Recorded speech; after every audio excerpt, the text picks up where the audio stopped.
আসসালামু আলাইকুম। আজকে আপনাদের সাথে শেয়ার করব কিভাবে খুব সহজেই বাড়িতে বেবি সুইট তৈরি করবেন।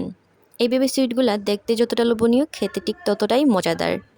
আর এই বেবি সুইটগুলা যদি যেকোনো ডেজার্ট আইটেমে ডেকোরেশনের কাজে ব্যবহার করা হয় তাহলে সেটা খাওয়ার ইচ্ছা দ্বিগুণ হয়ে যায়। যেমন ধরুন জর্দা পোলাও কিংবা কাস্টার্ডে। তাই আজকে খুব সহজে কিভাবে এই বেবি সুইটগুলা বাড়িতে তৈরি করবেন সেটাই আপনাদের সাথে শেয়ার করব।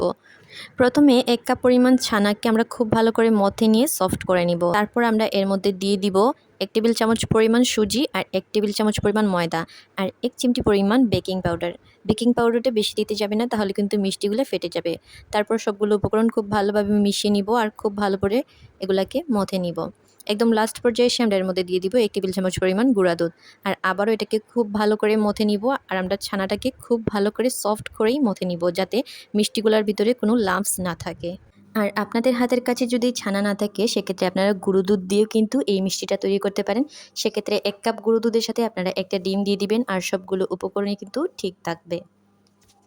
আর পারফেক্টলি ছানাটাকে মতে নেওয়া হয়ে গেলে এরপর আমরা অল্প অল্প করে ছানা নিব আর ছোটো ছোটো করে মিষ্টি তৈরি করে নিব।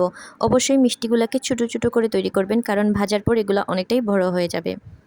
মিষ্টিগুলা তৈরি করার সময় খেয়াল রাখতে হবে যেন মিষ্টির মধ্যে ফাটা চিহ্ন না থাকে, তাহলে কিন্তু পরবর্তীতে এই ফাটা চিহ্ন দিয়ে মিষ্টিগুলা ফেটে যাবে।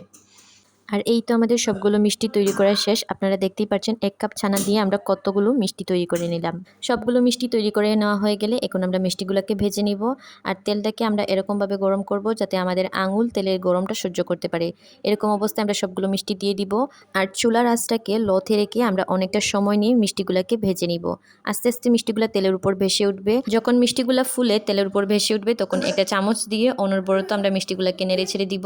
আর যখন এটার কালার একটু চেঞ্জ হয়ে যাবে তখন কিছু পরিমাণ মিষ্টি আমরা তুলে নিব। এটাকে তুলে আমরা এক সাইডে রেখে দিব আর বাকি মিষ্টিগুলোকে আমরা আবারও ভেজে নিব। আর সেই মিষ্টিগুলোর কালার যখন একটু লালচে হয়ে আসবে তখন আমরা এখান থেকে আবারও কিছু পরিমাণ মিষ্টি তুলে নিব। আর যখন মিষ্টিগুলোর কালার একদম কালচে হয়ে যাবে তখন আমরা বাকি মিষ্টিগুলোকেও তুলে নিব। এইভাবে আমরা ধাপে ধাপে মিষ্টিগুলোকে তুলে নিব। আর আমাদের কোনো কালার ছাড়াই তৈরি হয়ে যাবে 3টা কালারের মিষ্টি। সাদা এবং লাল কালারের মিষ্টিগুলো আমরা একদম লো আঁচে ভেজে নিব আর কালো মিষ্টিগুলোকে আমরা একটু মিডিয়াম আঁচে ভেজে নিব, যাতে এটার উপর থেকে একটু জলদি কালারটা চলে আসে। আর এই তো আমাদের সবগুলো মিষ্টি ভেজে নেওয়া হয়ে গেল। সবগুলো মিষ্টি ভেজে নেওয়া হয়ে গেলে আমরা এটাকে এক সাইডে রেখে দিব। তারপর আমরা মিষ্টির জন্য চিনির শিরাটা তৈরি করে নিব। আর চিনির শিরা তৈরি করার ক্ষেত্রে আপনাদের অবশ্যই মনে রাখতে হবে চিনির থেকে একটু বেশি পরিমাণ পানি দিতে হবে, কারণ মিষ্টিগুলা পানি শোষণ করে নিবে। তার জন্য আমরা ১ কাপ চিনির জন্য ১.৫ কাপ পরিমাণ পানি দিব। আর খুব ভালো করে যখন বলক চলে আসবে তখন এর মধ্যে সবগুলো মিষ্টি আমরা দিয়ে দিব। তারপর মিষ্টিগুলাকে চিনির শিরার মধ্যে একটু নাড়াচাড়া দিয়ে আমরা ঢাকনা দিয়ে ঢেকে দিব, যাতে মিষ্টিগুলা খুব ভালো করে রান্না করা হয়।